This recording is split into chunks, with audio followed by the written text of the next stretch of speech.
Bipolar adalah mood swings ataupun bukan sakit mental gila, tapi imbalance of brain waves.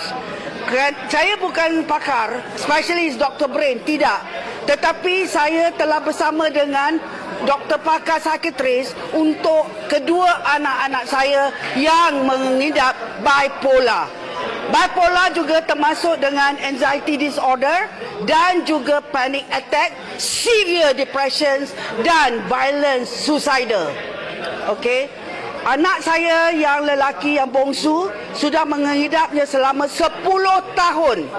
Yang saya mendekati beliau seperti seorang baby. Saya sentiasa dalam keadaan yang begitu dalam tekanan.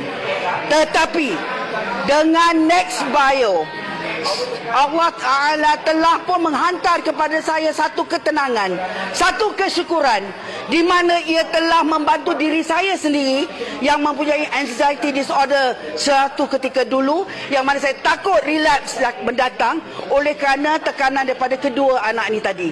Because sometimes I do get some symptoms.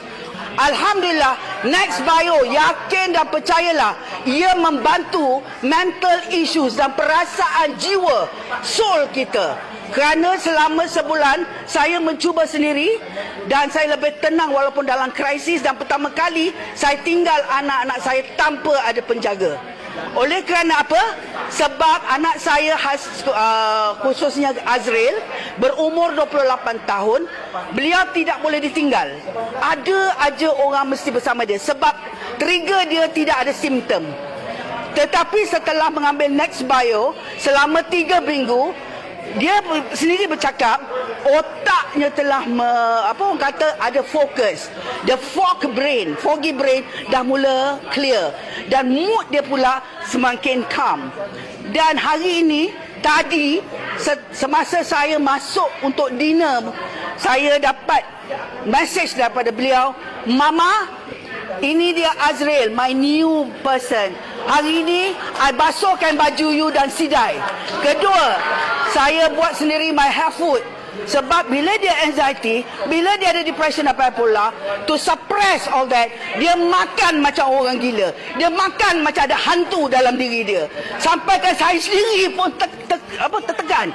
Oleh kerana Azril bermula seperti anak yang begitu disiplin, anak yang begitu vain, anak yang begitu mengambil berat tentang makan, exercise. He's a gym person, sado, handsome and brilliant. Went into a university at the age of 16.